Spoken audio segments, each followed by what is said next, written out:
Ay caramba, tension throughout Argentina as new President Javier Milei puts plans to reduce the size and scope of government into action. Protesters took to the streets to express their displeasure with Milei's movement to remove many of the social services in the country and cut back on government programs. Here's some of that.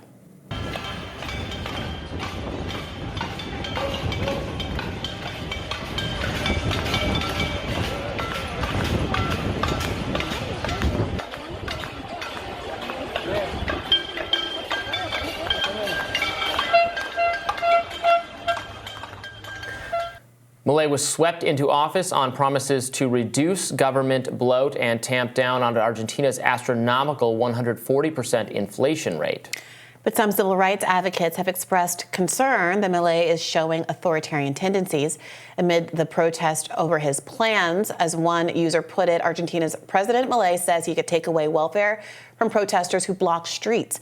Demonstrations are currently mobilizing in response to shock therapy measures from the new government. Street marches are the usual practice for protesters in Argentina. Apparently no more unless you want to risk the backlash. So the new protocol to maintain public order, it allows federal forces to clear people blocking the streets if they do so without a judicial order, and authorizes the police to identify through video or digital means people protesting and obstructing the public thoroughfares. The government can then bill them for the cost of mobilizing security forces. Apparently, this has been done in order to stop a common form of protest in Argentina that are known as piquets, where they engage in street blocking techniques. And these civil rights and civil libertarian groups are arguing that this protocol goes too far and is effectively criminalizing the right to protest in Argentina. Yeah, I mean, this was last week or the week before, there was the edict was on social media, and some American person translated it and made it look very bad and highly authoritarian. And actually, we did some correction to that at Reason. One of my colleagues who speaks the language translated it, and you might still object to it, but the characterization was more authoritarian than it actually was, suggesting that all protesters were going to be basically stopped. What the order says is that protests that that block the actual street, that prevent people from getting through or driving through, that is not going to be allowed anymore, which I don't find authoritarian. I wouldn't specifically cut social programs to those people. What he is saying he's going to do is cut social programs for everyone. A lot of these austerity measures are coming in. They're selling off government-run businesses that have failed. They are going to reduce spending. They're getting rid of a lot of regulations. They're actually going to make foreign trade easier. I mean, this is a libertarian economist's dream scenario, to take control of a country and implement all of these things. And in the short term, it's going to hurt. But the idea is that this will, in the long run, bring down inflation and improve the economic situation in the country.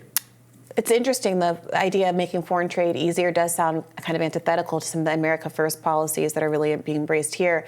It also does seem, I'm not sure what the mechanism is to improve trade, but I did see a story about China suspending a $6.5 billion currency swap with Argentina because of these new policies, and there's some question about how it's going to be able to get the currency necessary to pay back its IMF loans. So maybe it is everyone's kind of buckled up and ready for it to get worse before it gets better. It's obviously easier for very rich people who are running the government to say, strap in, it'll get worse before it gets better. And that's why you're seeing so many people protesting out in the street. But here's the test case. Let's see if it does, in fact, get better.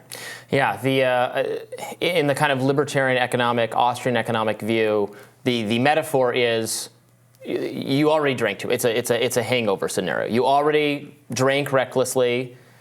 The pain is coming. You can delay it and put yourself, and then the pain will be even worse when you finally experience it, including even fatal. But you have to have the hangover. So we're going to do the hangover now. We're not going to keep drinking, and it's unavoidable. It has to take place, and let's do that now. That's like the libertarian Austrian view of how these things should be dealt with.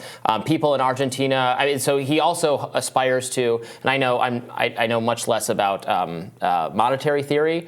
He aspires to make the dollar the standard instead of the peso. People have been in Argentina have actually been in black markets using the dollar for some time because the peso is being deflated in its value every day. So that might be China's retaliation for being friendlier to the American dollar, I would suspect. What do you make of the policy choice to deny benefits to people who protest and to use the government, that kind of government coercion to dictate people's speech or whether or not they feel empowered to protest and to engage in their speech rights? Yeah, I would oppose that, obviously. People should have the right to protest the government's actions. They can't block they should be removed from blocking the street if people can't get by. They shouldn't, so the penalty is not having your benefits cut. That should just be a part of the agenda, which is what it sounds like. Like 300 regulations eliminated immediately. I support all that. I don't support, jailing peaceful protesters or subjecting them to other ordeals. My understanding is that Milei's argument is that people have the right to protest, but they also have the right to get to work. And when weighing those conflicting rights, they have decided that the right to drive to work is more important than your right to free speech. Well, I agree with that. I feel that way in the American context as well. The people who stand in the roads, they have to be cleared out. To drive to work is a more important right than the first right enshrined in our Constitution? You can't protest in the street. I'm fine with the police getting you out of the way if you're in the middle of the road. We've covered 10 of these over the years. Right, but that wasn't my question. Yeah. Of course, if you break the law and engage in civil disobedience, your right is to do that, and you also will suffer the consequences if you actually break the law. That's what Martin Luther King wrote about from Birmingham jail. It wasn't to be free of the consequences of your actions. The question is whether or not this framing, this is from the head of the newly created Human Capital Ministry, which combines what used to be the ministries of labor, education, and social development, which no longer exist. Yeah, we don't need them. Sandra Petavello says, protesting is a right, but so is the right of people to move freely through Argentine territory to go to their workplace. And when weighing those two rights, there's been a clear decision that's made that says that the right to protest and the right to speech is less important than the right to drive to work. All right. You have the right to protest and speak, but you don't have the right to block other people or obstruct. They have the right. The public spaces are a shared space, and people have the right to use it. The road where people drive, they have the right to come through, and you can't. And you're going to be arrested or detained if you get in the way of that in any country. These contributions strike me as so obviously simplistic. The whole point of our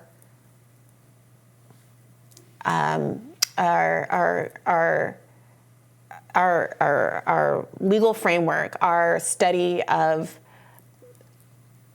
our constitutional law is about the fact that rights conflict with each other and that human beings have various rights that all conflict with each other, and how to negotiate those and how to rank those to preserve maximum freedoms from everybody.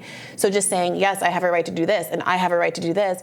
That's why you can't talk to some people about gun reform because they just will robotically be like, but the Second Amendment says, well, I also have a right to life and freedom and not to be shot in the head by some lunatic simply because there's no restrictions on a crazy person or someone who's in the throes of addiction or anybody or someone who's committed a bunch of crimes or someone who's a wife abuser or all these things from ever getting a weapon. So the hard conversation is not just asserting that people have different rights, but to, in situations where rights conflict, make choices about what we actually prioritize in this country. And I just think it's interesting that in the United States of America, I think we made the right decision to prioritize speech rights, even when it's uncomfortable, even when it means Nazis march through a Jewish neighborhood.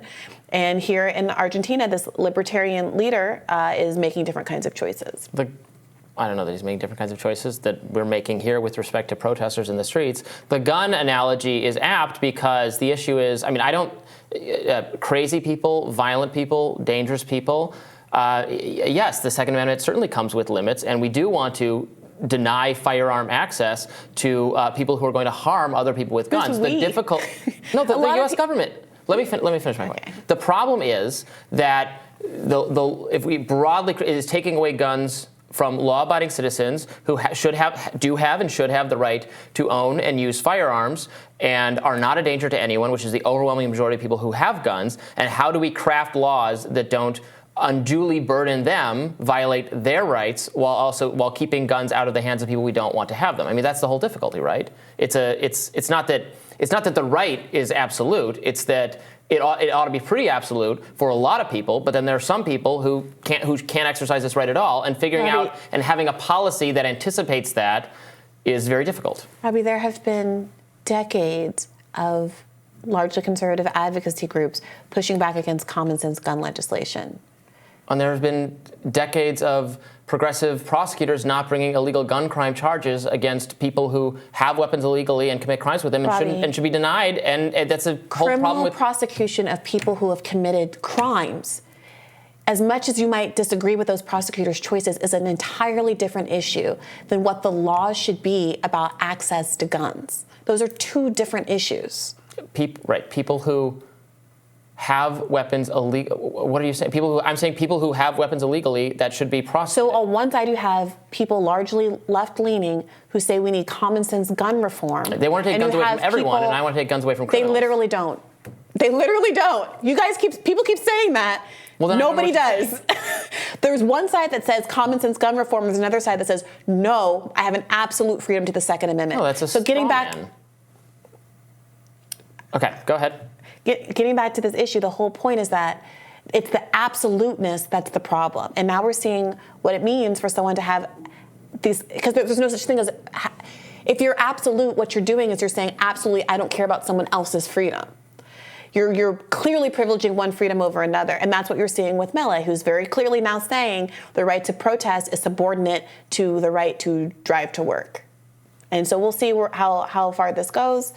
How far the protests are able to, whether people show an incredible bravery to continue to protest when the people who are protesting are largely going to be those who are most negatively affected by these austerity policies, the poor, the disenfranchised, who cannot afford to have the limited government resources that are still available to them stripped away from them. It's an incredibly heroic thing to continue to protest in the midst of an authoritarian governmental regime. So we'll continue to follow this story and see what happens to the people of Argentina.